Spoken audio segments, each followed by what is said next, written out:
ഇറാനിൽ പ്രക്ഷോഭം അണപൊട്ടി ഒഴുകുമ്പോൾ ഭരണകൂടമാകട്ടെ പ്രതിഷേധകർക്കെതിരെ ക്രൂരമായ നടപടിയാണ് സ്വീകരിച്ചത്.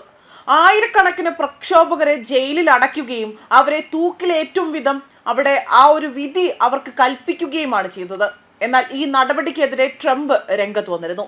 എന്നാൽ ഇപ്പോൾ ഇറാൻ ഭരണകൂടമാകട്ടെ സർക്കാർ വിരുദ്ധ പ്രക്ഷോഭത്തിൽ പങ്കെടുത്ത് ജയിലിലായവരെ തൂക്കിലേറ്റാനുള്ള നീക്കം ഉപേക്ഷിച്ചതായിട്ടുള്ള റിപ്പോർട്ടുകളാണ് പുറത്തു വന്നിരിക്കുന്നത്. ഈ റിപ്പോർട്ടിന്മേൽ ഇപ്പോൾ ഇറാൻ ഭരണകൂടത്തെ ട്രംപ് അഭിനന്ദിച്ചതായിട്ടും വൃത്തങ്ങൾ സൂചിപ്പിക്കുന്നു.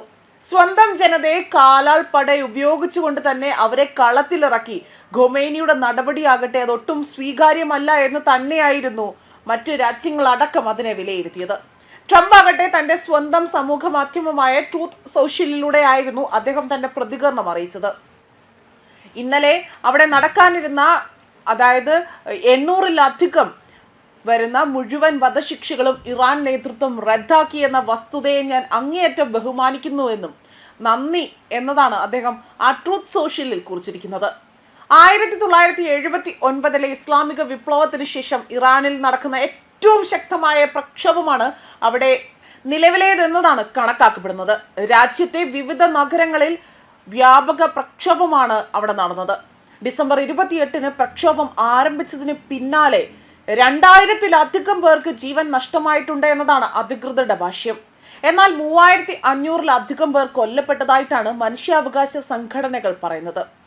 മനുഷ്യാവകാശ സംഘടനയാകട്ടെ ഔദ്യോഗിക കണക്കുകൾ പൊതുജനങ്ങളുടെ കണ്ണിൽ പൊടിയിടുന്നതിനായി തന്നെ തയ്യാറാക്കിയതാണ് എന്നും മരണസംഖ്യ ഇതിൽ കൂടുതലായിരിക്കുമെന്നും അവർ വ്യക്തമാക്കി.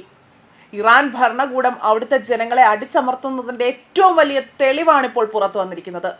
ഇറാനിലെ ആശുപത്രികളിലാകട്ടെ കറുത്ത ബാഗുകളിൽ പൊതിഞ്ഞ നിലയിൽ മൃതശരീരങ്ങൾ കുമിഞ്ഞുകൂടുകയാണ്.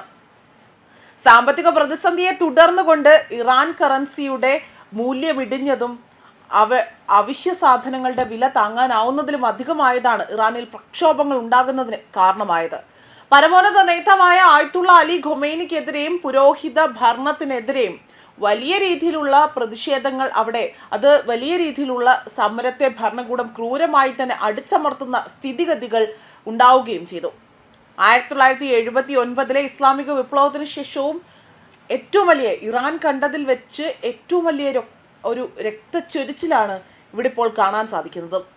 അതേസമയം 3 ആഴ്ചയോളമായി തന്നെ ഇറാന്റെ തെരുവുകളെ പിടിച്ചുലച്ച ബഹുജന പ്രക്ഷോഭം പുതിയ രീതിയിലേക്ക് അതായത് ഒരു തണുപ്പൻ മട്ടിലേക്ക് എത്തുന്നതായി തന്നെ സൂചനകൾ പുറത്തു വരുന്നുണ്ട്. കഴിഞ്ഞ ദിവസങ്ങളിൽ സംഘർഷങ്ങളോ കാര്യമായ അക്രമ സംഭവങ്ങളോ ഉണ്ടായിട്ടില്ല. വെടിവെപ്പ് ശബ്ദങ്ങൾ തീരെ കുറവായിരുന്നു എന്നതാണ് ദൃക്സാക്ഷികളെ ഉദ്ധരിച്ചുകൊണ്ട് വാർത്താ ഏജൻസികൾ റിപ്പോർട്ട് ചെയ്യുന്നത്. എന്നാൽ പ്രക്ഷോഭകരെ അവിടെ ഭീകരരായി തന്നെ മുദ്രകുത്തിയുള്ള അറസ്റ്റ് തുടരുന്നു എന്നതാണ് മറ്റു മാധ്യമങ്ങൾ റിപ്പോർട്ട് ചെയ്തിരിക്കുന്നത്. ഇന്റർനെറ്റ് സേവനം ലഭ്യമല്ലാത്തതിനാൽ സ്റ്റാർലിങ്ക് ഉപഗ്രഹ ഇന്റർനെറ്റിലൂടെ തന്നെയാണ് വീഡിയോകളും ചിത്രങ്ങളും അടക്കം പുറത്തുവിട്ടിരിക്കുന്നതും. ന്യൂസ് ഡെസ്ക് കർമ്മ ന്യൂസ്.